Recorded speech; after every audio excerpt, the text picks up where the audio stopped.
Hello everyone, today we take Decowell Integrated Module PN8800C0NN as an example to introduce the relevant functions and configuration application of Decowell FS Series Integrated I/O Module. FS Series Integrated I/O is a bus product launched earlier by Decowell Automation. It is a unique combination of communication interface, power supply module and I/O module into a highly integrated single module. With small size, compact structure, simple wiring, stable performance and other features. The following shows the mounting module and wiring. First, provide 24V DC power to the PLC. 24V DC power supply for FS module and output section.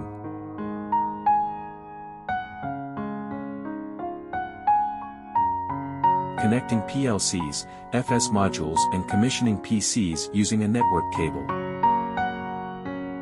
After completing the hardware wiring, we perform the software configuration, including the detection of the module channels, open the Siemens Boto software and create a new project.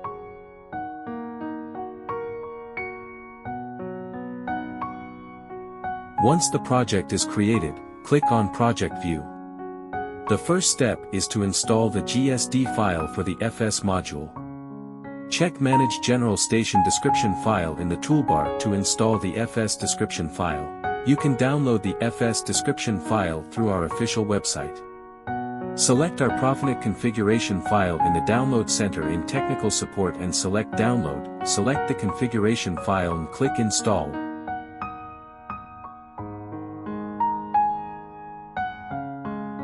After installing the description file, add the PLC to the view. The PLC used today is a Siemens 1211C. The next step is to join the FS module. Before the module is added, you need to set the module IP address and device name, and update the corresponding connected device of the NIC through the online access in the project tree.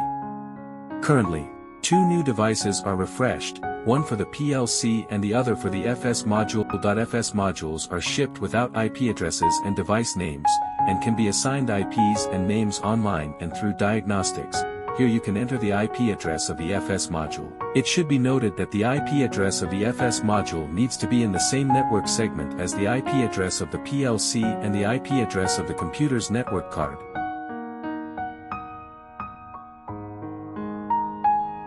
Then the next step is to assign a device name to the FS module, which can be done by going here and clicking on it.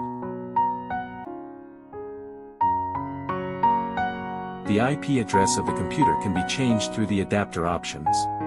In IPv4 you can look at the IP address of the computer.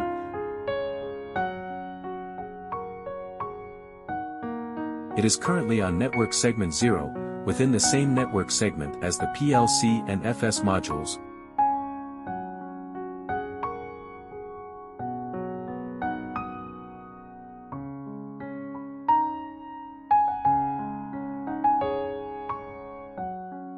Next, add the FS module to the device network.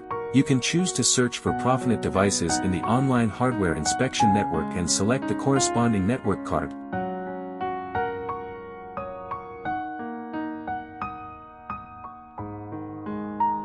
Search for the FS module and click Add Device. Assign the module to the corresponding network port.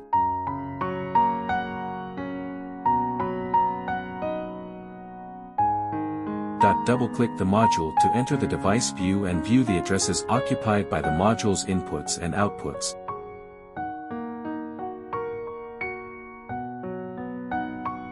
Download the current configuration to the PLC.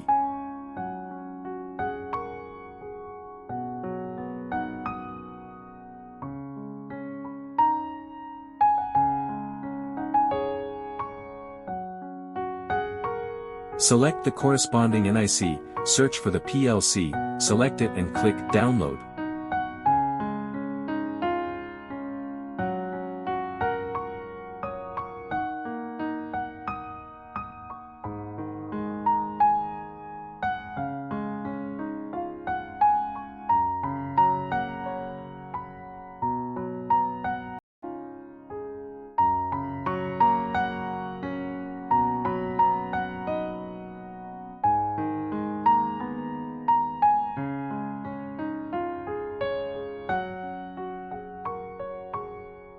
turn the PLC online to complete the configuration process.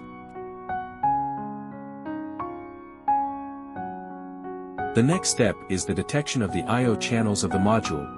Detecting I/O channels through the monitor table in the software, adding the monitor table to the project tree.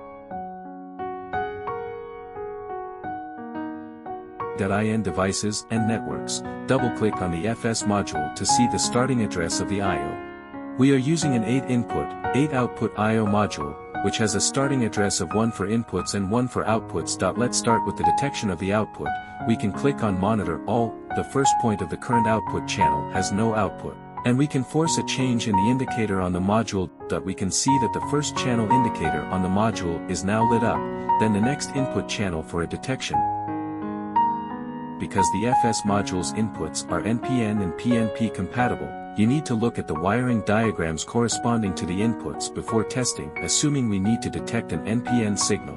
The wiring diagram is shown to the left. The COM side will need to go all the way to positive 24 volts, then when there is an external NPN signal input, its corresponding indicator will light up. We are now signaling the first point of the input channel and can check one of its states.